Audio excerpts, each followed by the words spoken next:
వీడియోల కోసం మా అమరావతి గళం ఛానల్ని సబ్స్క్రైబ్ చేసుకొని బెల్ ఐకాన్ నొక్కండి. ఏపీలో అసెంబ్లీ ఎన్నికల్లో ఓటమి పాలైన వైఎస్ఆర్సీపీకి వరుస షాకులు తగులుతూనే ఉన్నాయి.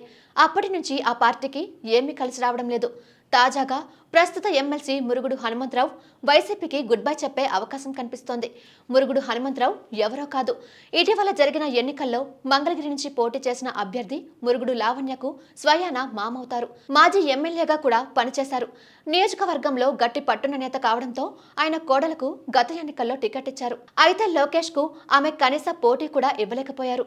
రికార్డు స్థాయి మెజార్టీతో లోకేష్ విజయం సాధించడం అనంతరం నియోజకవర్గ అభివృద్ధికి లోకేష్ ప్రత్యేక ప్రణాళికలు రూపొందిస్తుండడం ప్రజలను ఆకర్షిస్తోంది. ఇదిలా ఉండగా మంగళగిరిలోని నిన్న జరిగిన ఓ కళ్యాణ మండప ప్రారంభోత్సవ కార్యక్రమంలో మంత్రి నారా లోకేష్ తో పాటు పాల్గొన్న మురుగుడు హనుమంతరావు అదే వేదిక మీద నుంచి సీఎం చంద్రబాబుపై ప్రశంసల వర్షం కురిపించారు.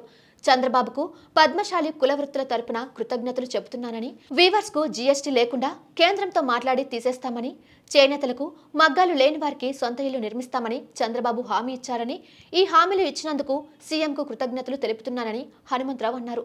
దీంతో ఆయన చంద్రబాబును ప్రశంసించిన అంశం మంగళగిరిలో చర్చకు దారితీసింది. టీడీపీలో చేరేందుకు నిర్ణయించుకునే ఆయన ఇలా మాట్లాడుతున్నారని వైసీపీ వర్గాలు భావిస్తున్నాయి. కాగా ఎన్నికలు ముగిసిన తర్వాత వైసీపీ కీలక నేత ఇంట్లో పెద్ద ఎత్తున మద్యం నిల్వలు బయటపడ్డాయి.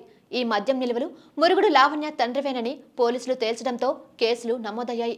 ఈ క్రమంలో అప్పటి నుంచి వారు వైసీపీ కార్యక్రమాల్లో పాల్గొనడం తగ్గించారు. ఇప్పుడు మురుగుడు హనుమంతరావు నేరుగా చంద్రబాబును పొగడటంతో వారు పార్టీ మారుతున్నారన్న ప్రచారం తీవ్ర స్థాయిలో వైరల్ అవుతుంది. ఏం జరుగుతుందో మరి చూడాలి.